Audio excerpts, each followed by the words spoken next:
Over the last few months you've seen me review almost every conceivable coupe and convertible on the used car market, and today's the day that we're going to be comparing them all and seeing which one I think is best. But before I begin, if you want to see all the reviews of the cars that I've done, they'll all be linked down in the description. To kick us off, here's a quick overview of all the cars I got to review. First, the S2000. Looks amazing and had one of the greatest sounding 4-cylinder engines I've ever heard, but $20,000 plus is an awful lot of money. The GT86 was certainly the most fun and drifty car I got to review, too bad the exhaust note was a bit uninspiring. The Integra Type R had an amazing engine, phenomenal handling and was surprisingly practical, but the uncomfortable seats and harsh ride would reserve it for weekend use only. The CRZ was fun and got amazing fuel economy, and not to mention the fantastic handling thanks to the FN2 derived chassis. Too bad it really didn't have much power. The Z4 looked and sounded great and was happy to hang the back end out if you poked it with a stick, but the interior quality was a bit underwhelming. The 350Z is one of the cheapest ways to get a skid-friendly 200 plus kilowatt sports coupe, but when you jump inside you notice immediately where the costs were cut. The Z3 featured one of the best sounding inline sixes I've heard and put a massive smile on my face. The only downside is the stigma of owning what people describe as a hairdresser's car. And finally the MX-5, the daddy, and it definitely lives up to its name. Not fast by any means, but well built and heaps of fun to drive.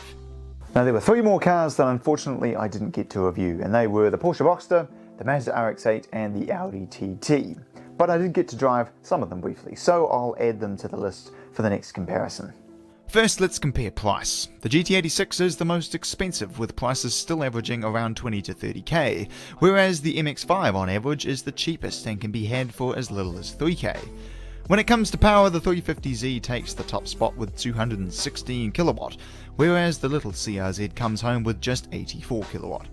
Appearance is obviously totally subjective, but I personally feel the S2000 is still one of the greatest looking cars of all time. The TT and Boxster are really the only ones that don't do it for me. Handling is obvious. Nothing around this power level will beat a DC5 S2000 or RX-8 Type A around a racetrack. Best Motoring proved it, which is why they take out the top 3 spots. I had a really hard time choosing what car I thought was the most fun, but in the end I went with the GT86. The combination of rear-wheel drive and a chassis set up to be as slidey as possible creates an absolute fun machine.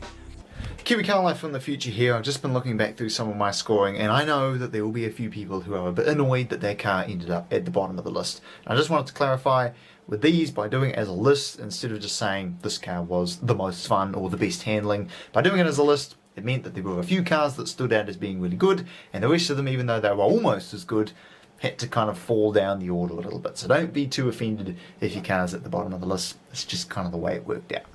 Top spot for the Specialness category has to go to the S2000. In my mind, it just hits the sweet spot between blending in driving a boring hatchback and looking like a douchebag in a Lambo. I can guarantee that every time you stop for fuel, someone will say, "Nice car." And while simple, I think we can all agree that it's one of the most praiseworthy things you can say to a car enthusiast. Now we move into the daily driver categories. For features, your best bet, believe it or not, is the CRZ. It's got Bluetooth, keyless entry, cruise control, different drive modes, leather seats, and many more. The next best would be the Audi TT or GT86 GT spec naturally, because it's the newest. Once again, the CRZ, GT86 and TT are also the most comfortable, with the Integra Type R bringing up the rear. But in a change of events, Practicality goes to the DC5.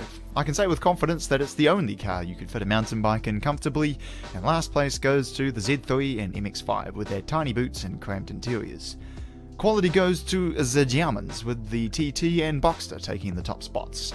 The 350Z brings up the rear with its creaky, plasticky interior.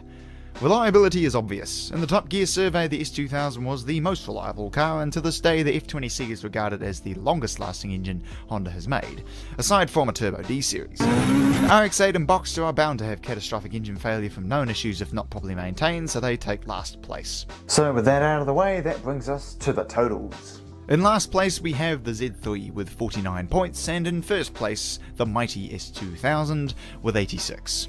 But I hear you say, the S2000 costs 20k, but the Z3 only costs 5k, it's not fair. Well, I have another calculation that paints a different picture. If you take the total score and divide it by the average asking price on TradeMe, you get an idea of the total score balanced for price. For this total, the winner is the RX-8 with a value score of 9.1. And last is the Boxster with a value score of 2.8. Let's talk about that a bit more because I think it's very interesting.